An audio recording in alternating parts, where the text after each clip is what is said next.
Happy New Year. It's Ricardo, and here's the lineup for the Popping Collars feed in January 2021. Betsy, Liz, Greg, and I choose our favorite Netflix originals on Popping Collars. Take 2 features the return of John White, who's coming back to talk about the changing world of internet news. It's a new year and a new set of movies for Greg and Betsy on Going on 30. They're looking back at the movies of 1990, beginning with Penny Marshall's Awakenings.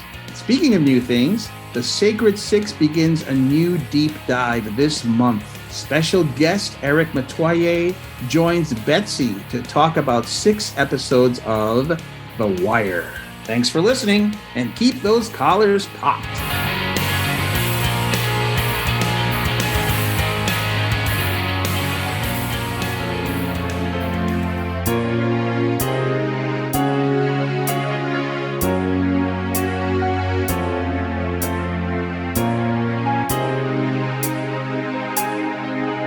Hi, I'm Greg. And I'm Betsy. And this is Going on 30, a Popping Collars side project where we come back to life.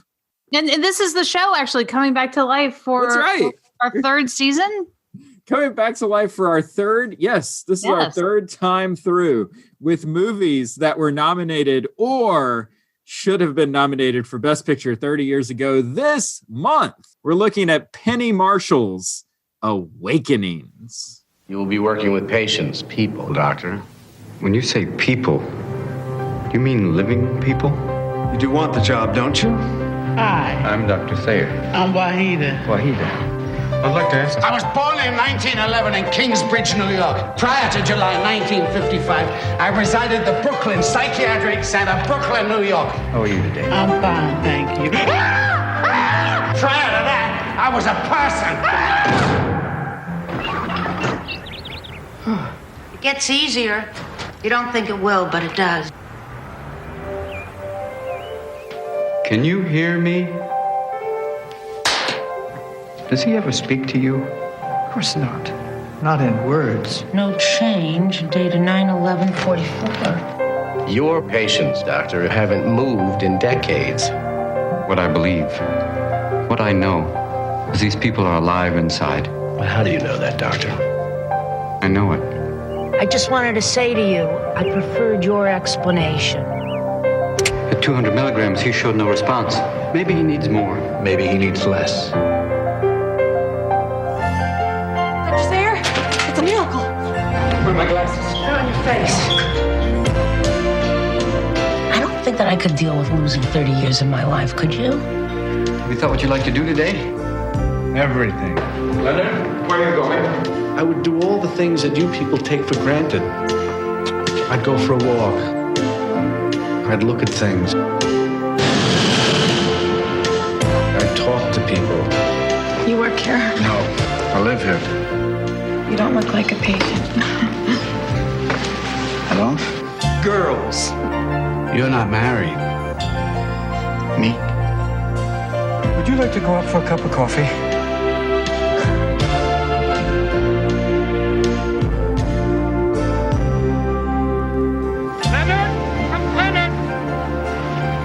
That's not wading, that's swimming, Leonard! I have a brief description of Awakenings. Betsy, would you like to hear? I would love to hear it, Greg. This is great because Hey, but please make sure it's not too scientific. I've got an adjective in this description that I think you're going to love. Okay, great. Awakenings is a true story of a maverick doctor. Tom Cruise isn't even in this movie. Why do you have to keep bringing him up? Because Tom Cruise, unfortunately, is not in any of our movies this year. So. Oh, don't think I haven't been looking forward to it. This is Tom Cruise's Days of Thunder year. Unfortunately, not nominated for an Oscar. How weird. How strange. Not nominated. So weird. Okay. So I need to work in a Cruise reference wherever I can.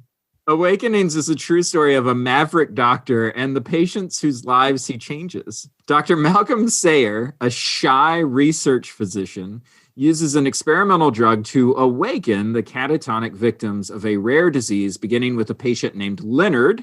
Through his recovery, Leonard teaches Dr. Sayer about the importance of appreciating the simple pleasures of life. Betsy, what is your history with Awakenings? Oh, I feel like I might have seen this in the movie theater. It's a possibility. I would have been 16. Yeah, 1990. So I have watched this movie a lot in my youth. Definitely, my sister and I were talking about, we definitely rented it. Adults like it. There's nothing terrible in it for kids. You know, it feels like you're in your terminology, Greg, maybe watching an adult movie, a movie with adults doing adult things. But yeah, I could hear this movie. I could see this movie. I had scenes I could play in my head before. Wow. It was fun to revisit. What about you? We have a total opposite approach to this movie. I have no history with this movie. As a matter of fact, I couldn't have even told you it was a movie that existed in the world before we started doing this project. What? Yeah, I had no clue that there was a movie called Awakenings that had Robin Williams and Robert De Niro in it until like a month ago. So this was my first time watching it. As a matter of fact, when Penny Marshall's name comes up in the opening credits, I thought, oh, like I got excited because I was like, oh, this is going to be a good movie because I've never watched a bad Penny Marshall movie. So with that in mind, what are your hot takes as a veteran of the Awakenings game? I think the first times I've watched it, I wasn't really thinking about it as a Penny Marshall film necessarily, because it really existed for me in this realm of Williams and De Niro. And I think coming back to it again, this is when you look at her directing slate, right? So she had done some TV, Jumpin' Jack Flash in 86. She'd had a huge hit with Big. Right. First movie by a woman to gross over 100 million. Big, I would argue that if we could go back to those 1988 movies that we talked about and add our own nominees, I bet Big would be. Because we did not do that season. Right. Yeah, we did not do that back in 88. Yeah. So then this is the next big movie, the next movie she does after that. She has a ton of family experience, a ton of experience as an actor. I find it fascinating that we still think of her as an actor first. Yeah. I mean, she has more acting credits, yes. But I mean, some of the films that she's directed are just seminal kind of films. Right. So, I mean, they're all quality films. And I guess like when you talk about adult movies, or when I talk about like adult movies from the perspective of a teenager, it's those middle of the road kind of entertainment movies that I don't know that a lot of them get produced on a big scale anymore, but sort of that mid-range kind of adult movies about adults doing adult things. Mm-hmm. Like that feels like very much in her wheelhouse. Yes. Like the League. And I also, to have this be, a movie set in the Bronx, she's from the Bronx, doctor from, all of that. The experience of the film for me was so atmospheric. You get your Randy Newman doing the soundtrack and doing the score. Now this is Randy's only his third movie. Right. He did The Natural, Avalon, and then this. And so just that piano score kind of running throughout, appreciating the acting again, appreciating Robin Williams and what he does in this film. The cast of the characters in the hospital, it's a lot of New York stage actors. Watching them play together. She also cast a lot of extras who were people who were in wheelchairs, something that a lot of people did not do at the time. She's like, if I'll see anybody in a wheelchair, can you be in a wheelchair that isn't motorized because it has to be of the time? I find it to be just so well shot, so interesting. I love the nod. I feel like it's a nod to The Graduate when they go out and see the airplane. And she does that zoom in, which I can just see Dustin Hoffman in that movie on some of that camera work. And it's 69. Like she's trying to kind of embody the season, the time of the season. And then another song, but that I think she creates just a portrait of a summer in this very interesting place. Yes. How about you? Okay. Initial hot take, and this may be the hottest take. Oh, Vin Diesel caught me off guard in this movie. So, what? Yeah. Well, Vin Diesel's in this movie? Yes. So there was an orderly that popped up. He wasn't the orderly that we like, though, who's like on our floor. Was he? No, he does not have, he's uncredited, doesn't have a speaking role. It's just that the camera passes by him. And I just thought to myself, man, that guy's face looks familiar. It looks kind of like Vin Diesel wearing a disguise. It was Vin Diesel. So there you go. Yes. Okay. All right. What else? I like Robin Williams in this movie better than Dead Poet Society. I would agree with you. Yeah. Yeah. And she cast him because of seeing him in Dead Poet Society. Oh, okay. Because originally she wanted Bobby De Niro to play the doctor. And he said, no, I want to play the patient. Interesting. So. That makes a lot of sense. So she called Peter Weir and said that I'm interested in casting this guy. So she didn't know, even though she knew Robin Williams, because she'd been on Mork and Mindy. Oh, that's right. They had worked together. That was a spinoff of Laverne and Shirley? No, it was a spinoff of Happy Days. Yes. But they live in the same universe? Right, because Laverne and Shirley is a spinoff of Happy Days. Right. Yeah. Mm-hmm. And I guess the last thing I would add is that it's maybe 30 minutes too long. Like that's kind of you think? Yeah, it was pretty tight. It feels like we hit the point of the movie, and then there's like another 45 minutes to go, and I'm like, oh. I mean the slide of Leonard, is hard. I think it's also just hard to watch. And we're going to be talking about De Niro a lot this year, right? But it's when he's almost like Leonard becomes like the mob boss, that it's like, what are we doing here? Right? Like, what are we working with? There was some actor in the prison wing who was definitely auditioning to be the next John Malkovich. Like he was definitely, he's like, yeah. The guy is like really trying to be like his number two. And I'm like, okay, slow down. Like, all right, we see you. We got you. Settle down. We got it. We got it. This time watching it, really being older and grasping, how would it be to have your life just stop?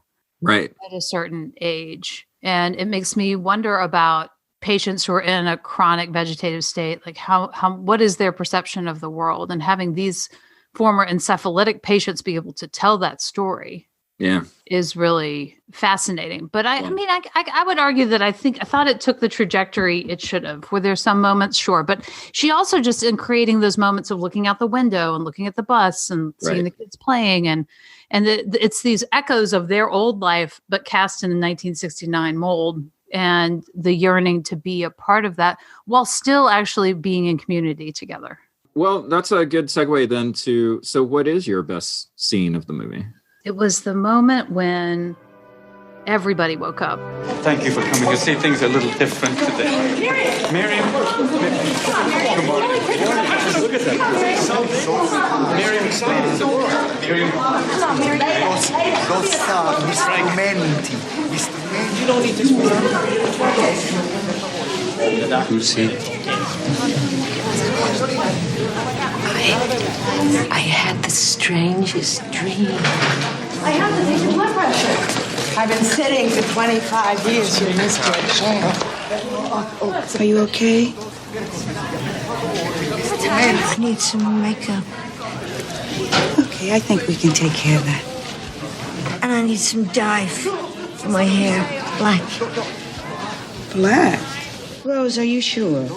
Yes, it's always been black. Doctor said something about fruit trees. Prune the fruit trees. I will.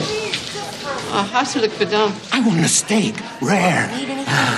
Mashed potatoes and gravy, string beans. I was aware of things, but nothing meant anything to me. There was no connection to me. It was war or two. This morning I went to the bathroom all by myself. Do it!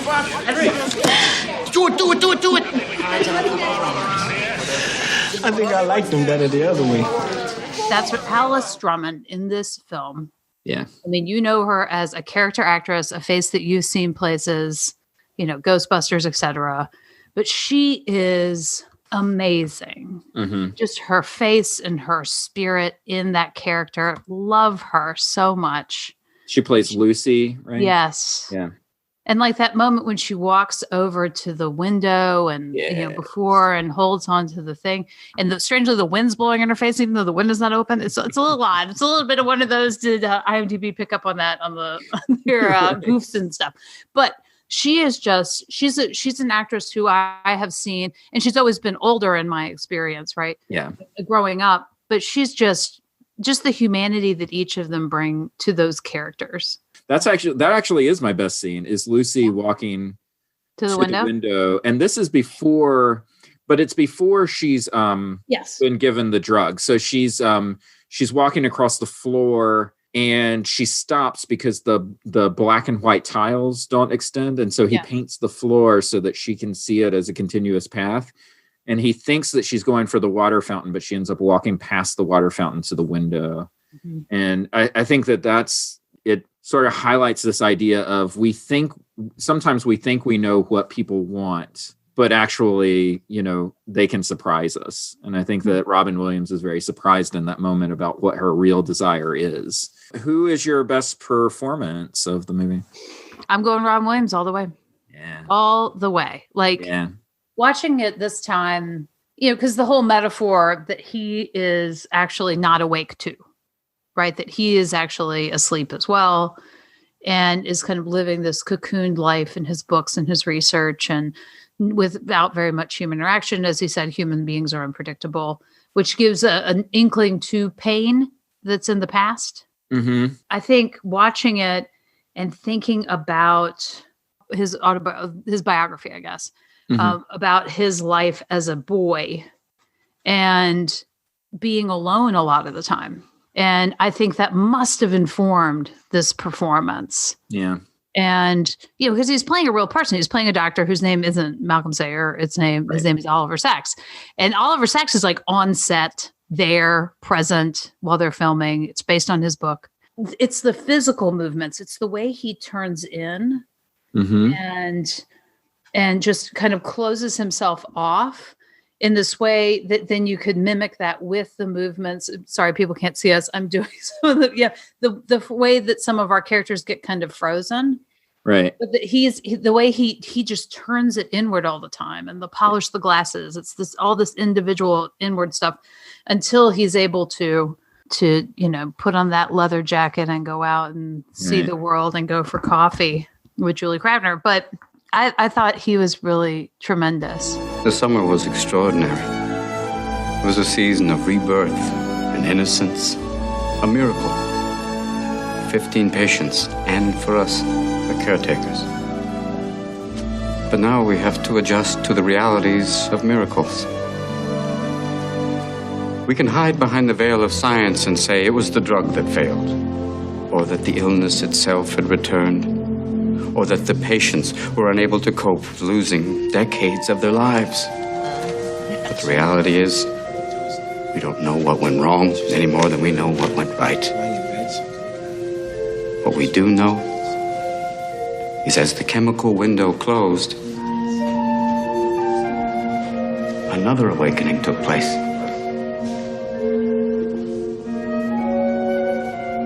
That the human spirit is more powerful than any drug. And that is what needs to be nourished. With work, play, friendship, family. These are the things that matter. This is what we'd forgotten.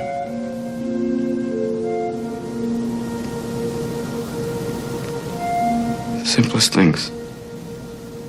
Robin Williams, absolutely. I mean, we can spoil it now. He's definitely going to be up for our Hall of Fame at our second annual Poppers at the end of the year. I'm 100% sure. Betsy, that brings me to one of our new features for this year. I have a top 5 beardy Robin Williams movies. Oh, I need you to count me down starting at 5. Okay, what is the 5th beardiest Robin Williams movie? Go. Wait, I made a mistake. I have an extra. Here, I have an honorable mention. Okay. What? You always do more things.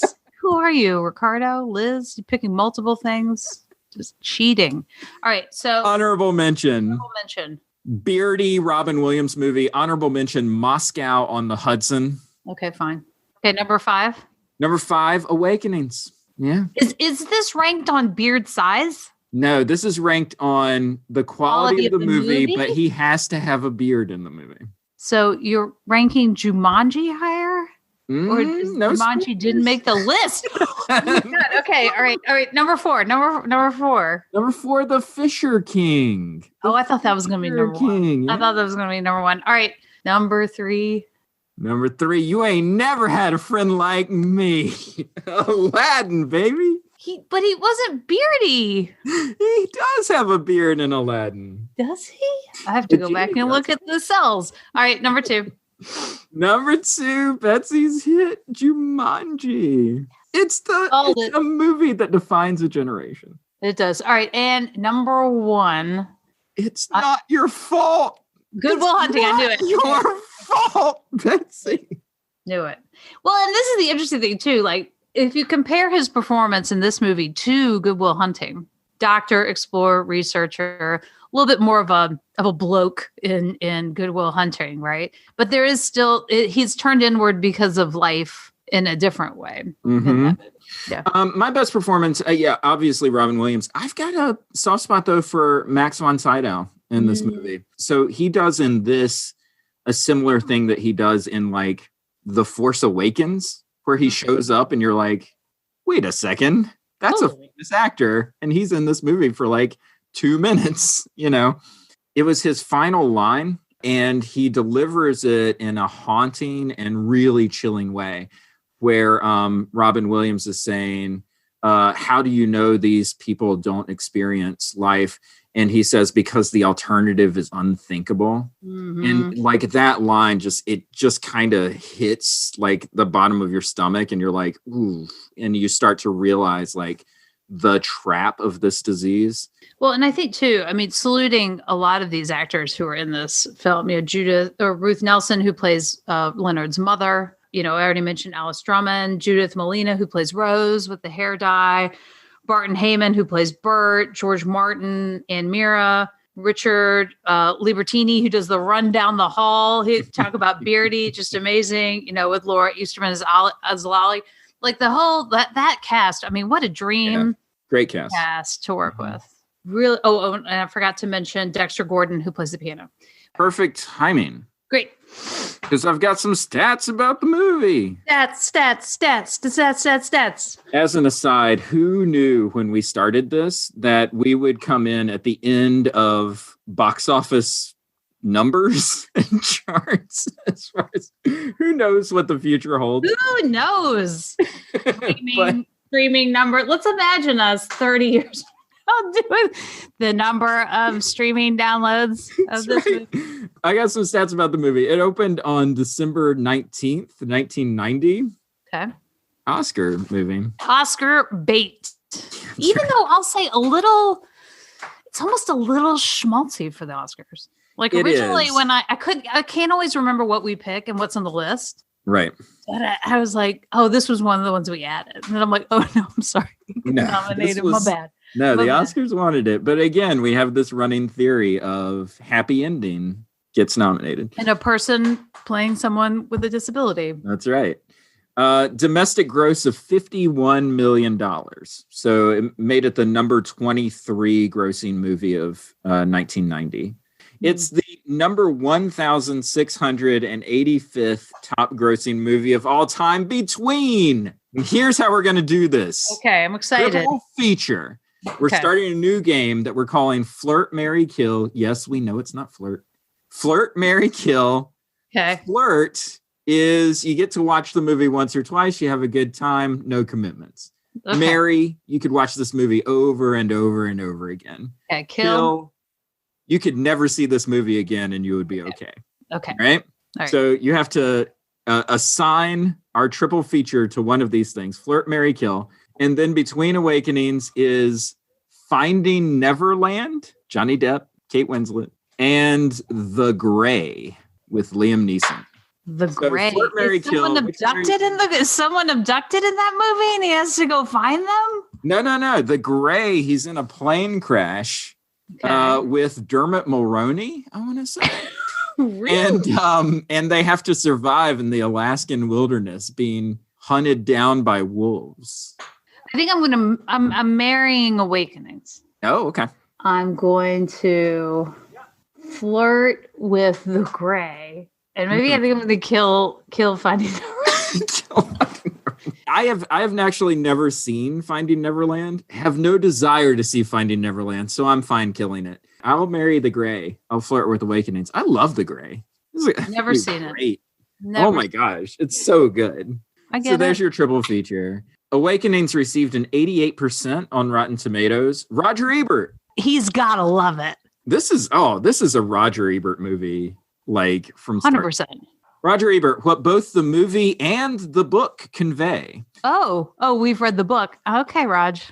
Is the immense courage of the patients and the profound experience of their doctors, as in a small way, they re-experienced what it means to be born, to open your eyes and discover to your astonishment that you are alive. 4 out of 4 stars. Damn. That's some good writing. That's some poetic Roger Ebert. He loved it. Like a rebirth. On the other hand, Janet Maslin. Not into it. Janet Maslin, who's going to be our new female critic. Yeah. She was the film and literary critic at the New York Times during the 90s. She said this: Awakenings works harder at achieving misplaced liveliness than at winning its audience over. Misplaced liveliness. Yeah. So is like she saying that it's kind of being emotionally manipulative? Yeah, she's saying you were being manipulated when you loved that scene of them dancing out in the place and Leonard smiling and all of that stuff. You were being manipulated. Yeah. Okay. I can see it. Sure. How did it do at the Oscars? No wins. Nominated for 2 other awards besides Best Picture. Betsy, can you name the 2 awards that it was nominated for? Okay. So it was nominated for Best Picture. Was it also nominated for Score? Not nominated for Score. Oh, damn. Yeah, unfortunately, he was still considered a pop artist at that time, right? Not really. That's not fair. That's not fair. Randy Newman. The Natural. I mean, come on. Okay. So was it Costumes?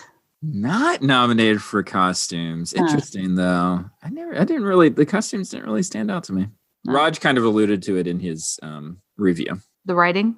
Yes. Best Adapted Screenplay. Okay. I should have gone there first. I'm rusty, Greg. We haven't done this in a while. Normally, I'm all up on it. I'm not sure what the other one is. What is the other one? Best Actor, Robert De Niro. It was one of De Niro's acting nominations. Which is really strange, right? Because if you had told me, was Robert De Niro nominated for Best Actor for this or for Goodfellas, I would have gone the other way 100% of the time. Oh, yeah. I agree with you. Well, and I think, too, it is this, which we're now struggling with. Now, can actors play roles that, that where they're dealing with things that are not their thing in real life, right? Mm-hmm. So about this, the disability ability with Rain Man. And so this is definitely along those lines. I mean, but De Niro is another person who's going to go. He went and did the research. There were a lot of encephalitic patients still alive in England, more so than the United States. Right. And so he went over there and did the work and does the observations, very method. He's in it, and it's well done. But I probably would have thought it would have gone the other way too. How are you?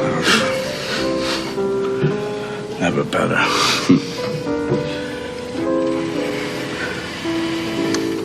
How are the others? Are they talking about me?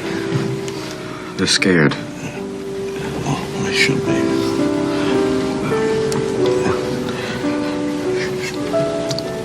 Can you stop this? I'm not sure, but I'm trying.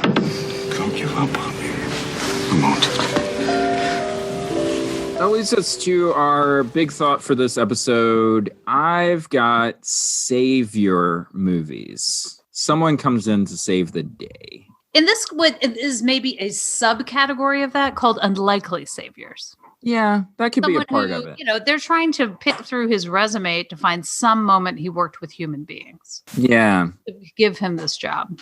So the big takeaway of Savior movies 30 years later, there's a lot of like born again messaging in this movie. And it sort of comes at the hands of this healer, right? That kind of comes in to save everyone, to like save their lives. I feel like Robin Williams is at the heart of a lot of these kinds of movies. I mean, this guy that comes in to save this you. Isn't giving you some Patch Adams foreshadowing.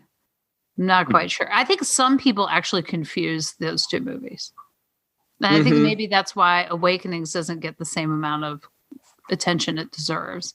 Because people are like, oh, isn't that the one where he has the rubber nose on his face? And blah. I'm like, no. It's a totally different movie. But I think, too, the idea of the scientific mind, to know that this was one of only a number of moments that in Dr. Sayers' continued work with chronic patients. And the scientific mind is like, well, we tried this for a period of time and it worked for a period of time, and then we'll try other things. And there's that trying and failing aspect. But of course, we only kind of get this one portrait of this one summer. But yeah. But I think it does step into this. So I've just finished doing my closing semester. I'm grading all of these things for my kids. They're gospels. They have to write a gospel for my class. And they imagine a Messiah figure coming to Episcopal, to our school. And then they write various episodes, miracle, parable, and ethical teaching, birth narrative, like all those elements. But there is this figurative crucifixion that happens there. And then they eventually have to leave. I would say that the Dead Poets is more messianic, someone coming from outside the system into the system to be critical of the system and to say, I'm actually talking about something bigger than this, something beyond this, but the system cannot handle me, and the system eventually crushes me and I have to leave. You know, Sayer ends up stayed working in the Bronx for a really, really, really long time with the same chronically ill population. But I think of course, the portrait we get for cinema is a little more in that messianic zone. Right, because he gets second guessed by other doctors. He gets picked on by poor Bradley Whitford, who's big fat jerk. The worst with his silent partner there. Doesn't say anything, you know. But they very quickly are eating their hats. It's fine. They're not. There's not too much bullying that happens in this. I also love that scene where they all start putting their checks down. I love that. You know, he's got these folks, because I'm also let's imagine the folks who work in chronic healthcare like this. How the narrative that you working with patients who you don't feel like there's necessarily something in return. Right. It was interesting to watch their attitude from the beginning of the movie to the end, even when everybody is kind of returning back. So I've kind of labeled it a savior movie. That may be fair or unfair, but do you think that it is a quote unquote great man story? You know, like how we're given history as like the stories of great men who get us to this point, you know, that kind of thing. Like it does kind of feel like that a little bit, you know? It does, like, but it's with an all shucks quality. It's someone who's like, don't look at me. It's like, it is actually in the way that, you know, if you want to put it into thinking about the Messiah type stuff, that Jesus very much was not about doing things to have it point at him for him to gain recognition. He kept saying, no, all of the things that are happening here are more about you and you and you and the community. It's not about me. And so this is kind of a person who's put into a position, because he didn't show up in this place being like, I'm going to wake these people up and it's my job. You know, like no, he was just being a scientist, and it was a researcher is what he is, and wanted to kind of see if there was something possible here. I think it treads into some of that. Yeah. But it definitely makes you feel good. It makes you question your own life. How am I living? Where am I not awake? Right. You know, it's interesting that we now have, the term being awake or being woke now takes on this whole other contextual cultural term in our lives. And that this is playing around with that idea. And I think too, if we're talking about, are we too, who's this movie for? Is that where we're headed? Yeah, I would say so. Except to ask just this one last question. Is there something about that kind of story of like, here comes this man to save us or to heal us or to whatever it is? Like, is there something appealing about that? Or is it or do we have stories like that because that's how history has been given to us for generations? It's like, isn't it an appealing story, or is it the story that we know, so we just keep telling it? Well, I don't know. That's a good question. And I'm sure there's probably other characters that kind of get amalgamated into like groups of people in the movie that were also present in the real story. Mm-hmm. But to make it a little bit easier for you and I in the cinema, makes me think about Chernobyl. Like they created like composite characters in Chernobyl of various doctors and scientists, because the movie would have been way too big, too many people, confusing. Yeah. But yeah, I just think that like when the Fauci movie comes out, right? And it's like, I don't know, Brad Pitt. Like, you know, it's like, it's going to be like a great man story, I feel like, you know, and what we know living through history is that there are thousands, millions of people working in hospitals who you're never going to know their names. And they've put in crazy numbers of shifts and hours trying to keep people alive through this pandemic. Yeah, absolutely. Yeah. But the movie is going to be called Fauci. Right. Well, right. But I also think that it is something that appeals to us as human beings from the beginning of time. We like these stories. We dig them. We find them inspiring. We're we want to see people up against odds. We want to see them doubted. We want to see them surmount. It gives us hope in our own lives that we could do that too. It's just a very human interest, I think, for us, for sure. Okay, now I will allow you to tell me who this movie is for. Okay. It's for boomers. Yes. Oh my God, yes. Yes. And it is you sitting there being like, what am I doing with my life? Am I awake? What's happening? Yes. Oh my gosh, it's like the Matrix. Yes. So I think it's, and I also bought a leather coat like that from a thrift store. Pretty damn sure. But I think also, if you think about the time that it came out and having it be 69, there's a lot of those elements too that are very boomery. But I also think about it as a 16-year-old who, we'd have 1960s day at school and let's wear tie-dyes and no. And so we were also really fascinated by that counterculture time as Gen Xers and wanting to know more about that and looking back at that, because how romanticized is it? What's real? Yeah, that's exactly what I have. This movie is for boomers that like going to the movies. Yes. Or boomers that want to watch a movie with their Gen X children. Right. It's that guy from Dead Poet Society that you liked so much. Let's watch this movie. Yeah. Hey, it's that guy. Right. It's that guy. He's got a beard now. Taxi driver. It's that guy. No. It's really hard to ref Bobby De Niro for the number set. People are like, who's that guy? And can we talk about how much that little kid looked like Robert De Niro? I was oh my God. There was no CGI before this. I mean, the mole is perfect. The hairline is perfect. It is just amazing. Yeah. I like it when Bobby De Niro isn't playing sinister, because pretty much all we're going to see from Bobby De Niro moving forward is him playing the sinister character. Yes. Well, because also, let's imagine if he had taken the role of the Doctor. Yeah, it would be harder, right? It would be harder edged, I would think. It probably would be. Yeah, unaffected. But like Penny Marshall talked about that, what she liked about Robin is that even though he was playing closed off and emotionally unavailable, there's a warmth inside Robin Williams that you can't hide. Right. They actually needed them together to balance each other out in this movie. Yeah. Even though she said Robert De Niro chose the other role, and then he was asleep for the film. And I was like, and got nominated. He's the one that got nominated. He's the one who got nominated. And he didn't, I mean, there's got to be articles around the time that he wasn't even doing anything for half the film. How many minutes are, I'm like, well, that is acting too. Yeah, it's true. That's true. Yeah. What is your rating for this movie out of 5? This is just trips me up every year, Greg. I wish I could. I should just I'd never look at the list ahead of time to then be like, come up with a ranking. So I always do it on the fly, and we'll see how many 0.5s I end up with. But I'm going to give this a 4. Oh, wow. I'm going to 5. I mean, what is your reasoning? It hits me in my chewy, nuggety heart center, Greg, and I love it. Okay. Yeah. That's a good call. What are you giving it?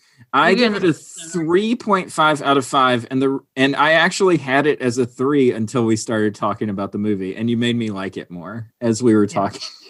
Well done, Penny Marshall. R.I.P. Penny Marshall. I know. I hate that we're not getting more Penny Marshall movies because she's great. What I wrote was it's straight down the middle entertainment for me. But honestly, I miss movies like this that are just kind of mid-range features for adults. Like, I think that's great. I mean, I really do. Yeah. And Penny Marshall is just really skilled. She's just really skilled at crafting a narrative for a movie. And I think too, having listened to Karina Longworth's podcast, You Must Remember This. Mm-hmm.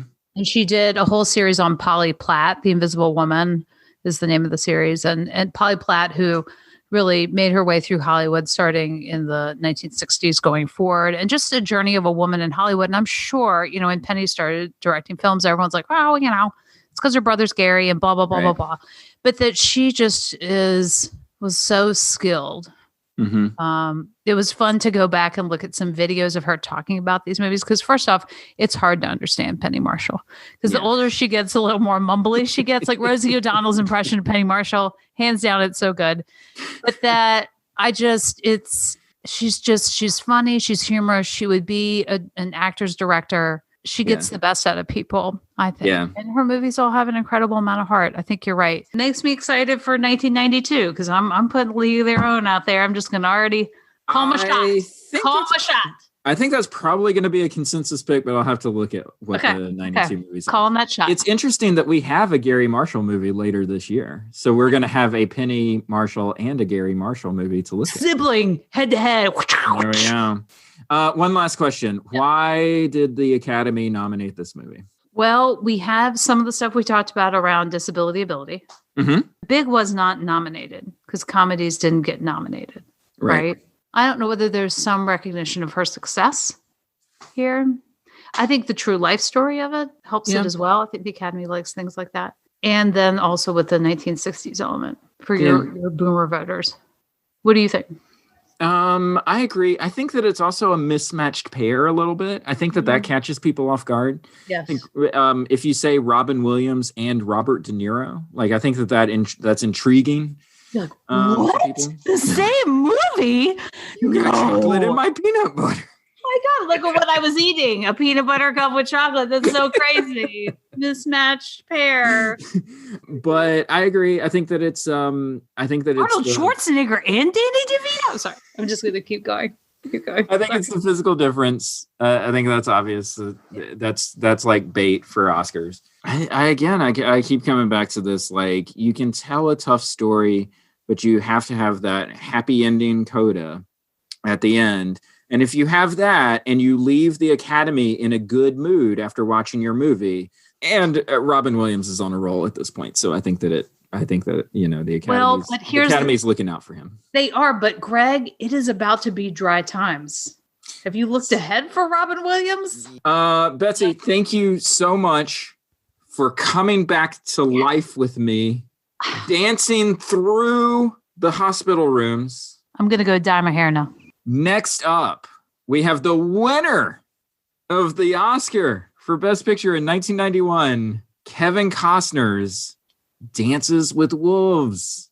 Kevin Costner, who's apparently never met an editor. Settle in, Betsy, for 5 hours. I can't wait. Kevin Costner and the Frontier. Well, I'm going to go see my family. I'm going to say, well, what should we do tonight? Hey, let's watch Dances with Wolves together. I'm wondering how that's going to go over. I should have started Dances with Wolves back at the beginning of the pandemic. I could be finished by the time the vaccine came. You would have. Tatanka, Greg. So that's what we have to look forward to next month. Dances with Wolves. We will see you then. Bye.